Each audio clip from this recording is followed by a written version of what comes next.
Bharatiya Janata party की सरकार अगर बंगाल में आ गई तो बंगालियों के माछ भात खाने पर भी रोक लग जाएगी कि हमारा मुख्यमंत्री तो माछ भात खाने वाला ही होगा। यूपी में सड़कों पे नमाज नहीं पढ़ी जाती है। यूपी में मस्जिदों से अजान की आवाज नहीं आती है।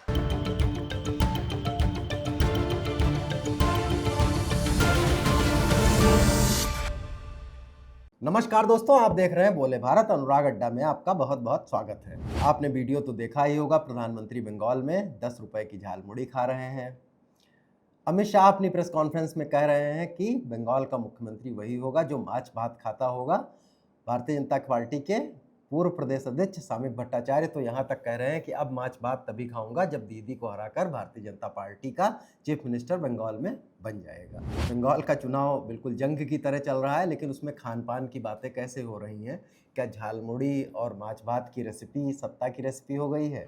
ममता बनर्जी ने भी प्रधानमंत्री के झालमुड़ी खाने पर व्यंग करते हुए अपने भाषणों में कहना शुरू किया कि दुकान के अंदर प्रधानमंत्री के जाने पर कैमरा लगाया गया था और पूरे माइक्रोफोन वहां पर एसपीजी ने सेट किए थे। और माछ भात का मुद्दा तो काफी दिनों से ये प्रचलित ही हो रहा है। दरअसल ये शुरुआत इसकी ये हुई कि भारतीय जनता पार्टी के लगभग पूरे देश से आए कार्यकर्ता नेता वहां पर थे और जो कि भारतीय जनता पार्टी की हिंदुत्व की राजनीति का एक प्लैंक है, जिसमें मांस खाने और इसको लेकर बोला जाता है गो हत्या को लेकर, उसको लेकर वहां पर कुछ भाषण हुए जो बंगाल के खान पान को, कल्चर को वैसा नहीं समझते थे।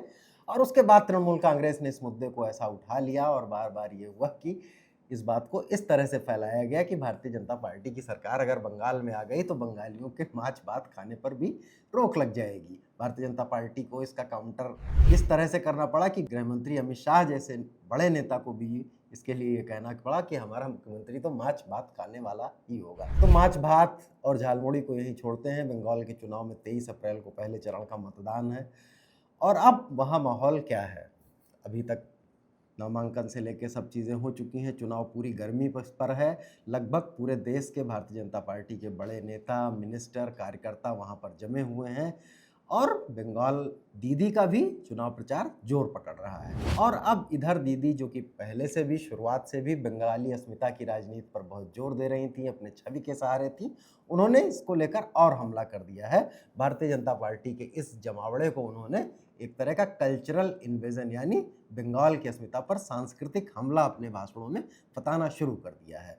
भारतीय जनता पार्टी अपने वही पुराने नैरेटिव पर है, घुसपैठिया, हिंदुत्व और anti incumbency. Bharatiya Janata party पहले हिंदुत्व पर थोड़ा सा, जब हुमायूं कबीर वाला मसला था तब पार्टी उतना आक्रामक नहीं दिख रही थी, लेकिन उत्तर प्रदेश के मुख्यमंत्री योगी आदित्यनाथ की कई सारी रैलियां वहां पर हुई हैं जहां पर वो लेकर खुल के हिंदुत्व और ध्रुवीकरण जैसे मुद्दों पर खुलकर बोले। उन्होंने तो यहाँ तक कहा कि उत्तर प्रदेश में नमाज सड़कों पर नहीं होती है और यहाँ तक बोलते बोलते कुछ नेताओं ने तो यहाँ तक बोला कि मौलानाओं को सड़क पर झाड़ू लगवा देंगे। यूपी में सड़कों पे नमाज नहीं पढ़ी जाती है। यूपी में मस्जिदों से अजान की आवाज नहीं आती है। यूपी में तो एक ही नारा गूंजता है, न गौ माता को कटने देंगे, न हिंदुओं को बंटने देंगे। आप चिंता मत करिए, टीएमसी के गुंडे क्या कह रहे हैं, भयभीत मत होइए। कोई माफिया क्या कह रहा है, उससे भयभीत होने की आवश्यकता नहीं। कोई मौलाना क्या पक रहा है, उससे चिंता करने की आवश्यकता नहीं। आने दीजिए डबल इंजन की बीजेपी की सरकार को, ये सभी आपकी चाटुकारिता करते हुए दिखाई देंगे। आपके लिए बंगाल की सड़कों पर झाड़ू लगाते हुए दिखाई देंगे ये सभी लोग। यानी कि अब भाजपा हिंदुत्व के मसले पर फिर से वैसे ही आक्रामक हुई है। तो ये नतीजे आखिर जाएंगे कहाँ? ममता बनर्जी को एक राहत फिलहाल ये मिली है कि हुमायूं कबीर जो कि मुर्शिदाबाद में एक बाबरी मस्जिद की कॉपी बनाने जैसी बात कर रहे थे, उनको लेकर एक वीडियो वायरल हुआ जिसमें ये दिखाया जा रहा था। वीडियो की सत्यता कितनी है ये हमें नहीं मालूम, लेकिन ये बंगाल की राजनीति चुनाव में अहम तो हो ही गया है, जिसमें यह कहा जा रहा था कि उन्होंने भारतीय जनता पार्टी से डील की और 1000 करोड़ रुपए के बदले में उन्होंने इसके लिए इस तरह का की बात की। उसके बाद ओवैसी ने भी उससे गठबंधन तोड़ लिया है और मुस्लिम वोटों में बिखराव की जो एक रणनीति भारतीय जनता पार्टी की थी, खासतौर से कलकत्ता और मुस्लिम बहुल उन इलाकों में जहां पर काफ़ी मुस्लिम वोट निर्णायक है, ऐसी 80 से 85 सीटें बंगाल में मानी जाती हैं जहां अकेले मुस्लिम मतदाता रुख पलट देते हैं। वहां पर मुस्लिम कंसोलिडेशन एक बार फिर टीएमसी के पक्ष में जाता हुआ दिखता है। लेकिन नॉर्थ बंगाल जहां से बीजेपी को सबसे ज़्यादा उम्मीदें हैं, वहां पर भारतीय जनता पार्टी ने एक बार हिंदुत्व को लेकर अपना रुख फिर स्पष्ट कर दिया है और उस नैरेटिव की काट भी शुरू कर दी है, जिसमें यह कहना ममता बनर्जी ने शुरू किया था कि ये मछली भात खाने पर प्रतिबंध लगा देंगे वगैरह वगैरह। आप अगर वहां पर सुनेंगे तो स्थानीय नेताओं को भी इस बात की ताकीद की गई है कि वो इस तरह की बातें ना बोलें जिससे बंगाल के खान पान या संस्कृति पर हमले जैसी कोई चीज लगे। अब शुरुआत में भारतीय जनता पार्टी जो थोड़ा कम आक्रामक दिख रही थी, चुनाव के नजदीक आते अब वो ज्यादा थोड़ा आक्रामक होकर आ रही है। अब आ जाते हैं कि एसआईआर के मुद्दे पर। अब एसआईआर का तो जो होना था हो गया। शुरुआत में एक परसेप्शन ये था कि एसआईआर से ममता बनर्जी का नुकसान होगा। बाद में जो रिपोर्टें आई इस तरह की आई कि एक तो ममता बनर्जी राज्य सरकार में है तो बहुत सारी स्टेट मशीनरी उनके हाथ में थी, उनके पास बहुत अच्छा संगठन भी है, उसको लेकर वो एसआईआर से भारतीय जनता पार्टी जितने वोट कटवाना चाह रही थी या इस तरह की बात जो चल रही थी उसमें ये सामने आया कि एसआईआर से बहुत तृणमूल कांग्रेस घबराई हुई नहीं है। इवन कुछ मसले ट्रिब्यूनल में गए, ट्रिब्यूनल से होते होते सुप्रीम कोर्ट तक गए और फिलहाल ऐसा लग रहा है कि 30 से 32 लाख वोटर बंगाल में वोट नहीं दे पाएंगे। ये एक बड़ी संख्या है जो कि अगर भारतीय जनता पार्टी और तृणमूल के मतों के अंतर को देखें पिछले विधानसभा में तो वो करीब 49-50 लाख का बैठता है। ऐसे में 32 लाख का आंकड़ा बड़ा दिखता है, लेकिन फिर भी इसमें सिर्फ ऐसे वोटर हैं जो तृणमूल के वोटर हों ऐसा भी नहीं कहा जा सकता है, क्योंकि एसआईआर की बहुत सारे स्थानीय पत्रकारों का कहना है अगर आप रैंडम जांच करते हैं तो बहुत सारे हिंदुओं के नाम भी मिलते हैं। इवन जो शुरुआती लिस्टों में जो नाम कटे थे उनमें ये देखा गया तो हिंदुओं और मुस्लिमों के नाम लगभग बराबर कटे हुए थे।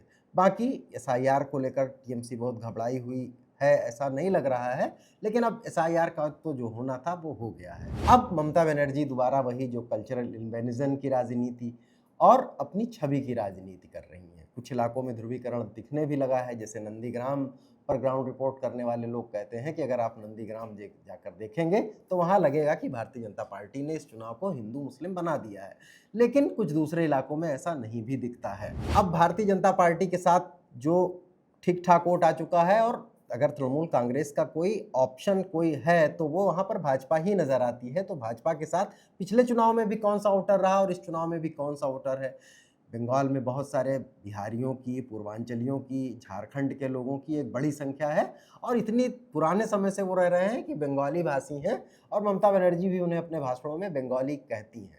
लेकिन इन गुजरातियों की, बिहारियों की, झारखंडियों की और कुछ हद तक मारवाड़ी जो कलकत्ता के आसपास के इलाकों में है, वो उनका झुकाव निश्चित तौर पर भारतीय जनता पार्टी की तरफ देखा जा सकता है अगर आप उन इलाकों में बात करेंगे। अब मुस्लिम वोटर अगर एक बार फिर ममता बनर्जी के पक्ष में कंसोलिडेट हो रहे हैं तो भारतीय जनता पार्टी के जो पास जो वोटर था वो पिछले चुनाव वाला वोटर है, हो सकता है उसमें कुछ परसेंटेज भारतीय जनता पार्टी बढ़ा ले जाए। मुस्लिम वोट दीदी का बट नहीं रहा है, ये दीदी के लिए अच्छी बात है, लेकिन बंगला, भद्रलोक और जो बंगाली अस्मिता के नाम पर जिस वोटर को ममता बनर्जी खींच रही हैं, क्या भारतीय जनता पार्टी का अब जो प्रचार आक्रामक हुआ है, जो अभी तक बड़ा संतुलित किस्म का लग रहा था, इसके पीछे रणनीति यही बताई जा रही थी कि इतने जोरदार प्रचार या दीदी पर इतने जोरदार हमले के पीछे ये ना लगे कि भारतीय जनता पार्टी बंगाली अस्मिता या बंगाली प्राइड पर हमला कर रही है। लेकिन अब चुनाव जब पूरा जोर पकड़ चुका है, ममता बनर्जी अब खुलकर ये कल्चरल इन्वेजन या सांस्कृतिक आक्रमण वाली बात करने लगी हैं और चुनाव को स्थानीय तृणमूल के नेता भी इसको बंगाल बनाम दिल्ली बना रहे हैं, बंगाल बनाम गुजरात बना रहे हैं। लेकिन इसका नतीजा क्या हो, बंगला, भद्रलोक क्या इससे बिल्कुल भी प्रभावित नहीं होगा और वो जैसे का तैसा ममता बनर्जी के साथ बटा रहेगा। अब अगर आप पुराने बंगाली मूल के लोगों से बात करते हैं तो जाहिर सी बात है इसमें कुछ बिखराव दिखता है और वो भारतीय जनता पार्टी के पक्ष में होने की या दीदी से संतुष्ट होने की बात करता है। ये इतना वोटों में कितना कन्वर्ट होता है, इसी बात पर भारतीय जनता पार्टी की सफलता टिकी है। अब एक और नया मुद्दा बंगाल में उछल गया है, महिला आरक्षण बिल वाला। महिला आरक्षण बिल को लेकर रातों रात बंगाल में भी पूरे देश की तरह पोस्टर लगा दिए गए हैं कि टीएमसी भी महिला विरोधी पार्टी है। लेकिन ये मुद्दा बंगाल में बहुत कारगर होगा, ऐसा न तो बंगाल के स्थानीय लोग मानते हैं, ना तो राजनीतिक विश्लेषक मानते हैं, क्योंकि नारी सशक्तिकरण का ममता बनर्जी से बड़ा प्रतीक कौन हो सकता है, जिन्होंने सीपीएम के पूरे काडर से लड़ते लड़ते सीपीएम जैसी पार्टी को परास्त कर दिया और अकेले स्ट्रीट फाइटर जैसी अपनी छवि रखी है। और भी तमाम मुद्दे हैं, चाहे आप तृणमूल कांग्रेस के विधायकों की संख्या ले लें या सांसदों की, वो भी लगभग 40% के आसपास बैठती है। जो बिल आया है उसमें तो 33% आरक्षण की बात हो रही है, लेकिन ममता बनर्जी तो इससे पहले ही 40% आरक्षण दे रही हैं। तो भारतीय जनता पार्टी इस मसले पर बंगाल में कोई फ़ायदा ले पाएगी, इसकी बहुत संभावना नहीं दिखती है। भारतीय जनता पार्टी को उम्मीद अब सबसे ज़्यादा कहाँ से है? नॉर्थ बंगाल से। सबसे ज़्यादा उम्मीद इस इलाके से है, लेकिन सबसे बड़ी कमजोरी ये है कि वहाँ पर वैसा संगठन भारतीय जनता पार्टी के पास नहीं है जो तृणमूल कांग्रेस का मुकाबला कर सके। लेकिन भारतीय जनता पार्टी बिना संगठन के भी कहीं कहीं चमत्कार करती ही रही है, और जो कहते हैं ना कि हवा बनाकर चुनाव जीत लेना, उसकी कोशिश जारी है। तो अब ये हवा कितनी बनती है, दीदी की छवि के खिलाफ ये हवा कितना काम करती है, और बंगाली भद्रलोक में अगर महिलाओं वोटरों से आप बात करेंगे तो उसमें एक बड़ी परसेंटेज दीदी के पक्ष में ही नज़र आती है। उसकी वजह भी है, बंगाली प्राइड की वजह भी है, ममता बनर्जी खुद महिला हैं, इसलिए उनमें झुकाव है। हाँ, पुरुषों से बात करने पर ममता बनर्जी सरकार के प्रति थोड़ी असंतुष्टि, जो कि 15 साल की इनकम्बेंसी है, वो भी नज़र आती है। और अब चुनाव इतना नज़दीक आ गया है, 23 को वोटिंग है, ये कितना फ़र्क डालेगा और इसमें से कितना वोट भारतीय जनता पार्टी के पास चला जाएगा, या कलकत्ता या साउथ परगना के इलाकों में क्या भारतीय जनता पार्टी कुछ सीटें जीत लेगी, क्योंकि जंगल महल और नॉर्थ बंगाल से उसे काफ़ी उम्मीदें हैं और वहाँ पार्टी ठीक ठाक प्रदर्शन करके सीटें ला सकती है। पिछले चुनाव को भी आप देखेंगे, लेकिन कलकत्ता, उसके आसपास और कुछ मुस्लिम बहुल इलाकों में करीब 80 से 85 सीटों का जो चंक है वो ममता बनर्जी वहाँ पर अगर भारी होती हैं तो उन्हें बहुमत के लिए थोड़ी ही सीटों की ज़रूरत होती है, और ममता बनर्जी की छवि, टीएमसी का पॉलिटिकल कार्डर उसमें काम आता है और वो सीटें देख लेती हैं। हालांकि शुरुआत में जो लोग ये कह रहे थे कि ममता को हराना बंगाल में बहुत मुश्किल है, वो भी ये कह रहे हैं कि शायद बंगाल में ममता की जीत इस बार उस तरीके की ना हो जैसी कि पिछले चुनाव में हुई थी। पिछले चुनाव में प्रशांत किशोर की जो आईपैक प्रचार कर रही थी ममता बनर्जी की चुनाव कैंपेन जिसके साथ थी, उसने भी अभी पिछले 2 दिनों में काम बंद कर दिया है। उसके दफ्तरों पर ईडी ने छापे वगैरह मारे थे और अब फिलहाल उसका काम पूरी तरह बंद हो गया है।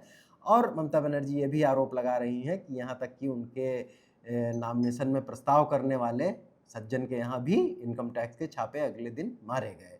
तो इन सब आरोपों पर प्रत्यारोपों के बीच में ममता बनर्जी जिस चीज़ का कलेवर लपेटती हैं वो वही है बंगाली अस्मिता और अपनी छवि का।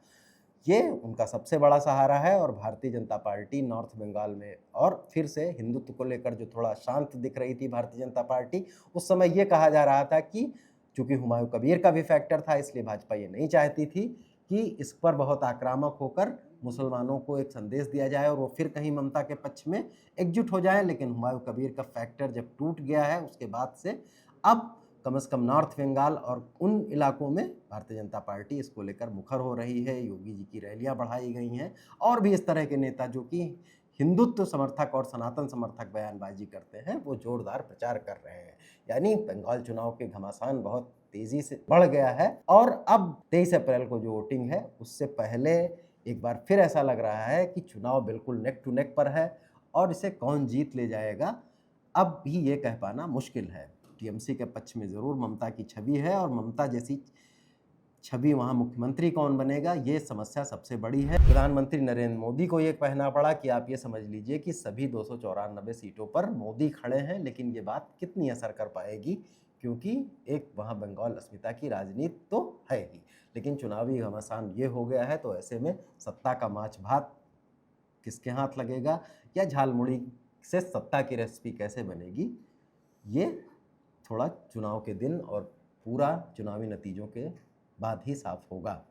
अनुराग अड्डा में आज यहीं तक, कल फिर किसी नए मुद्दे के साथ मिलेंगे, तब तक के लिए इजाज़त दीजिए। धन्यवाद, नमस्कार।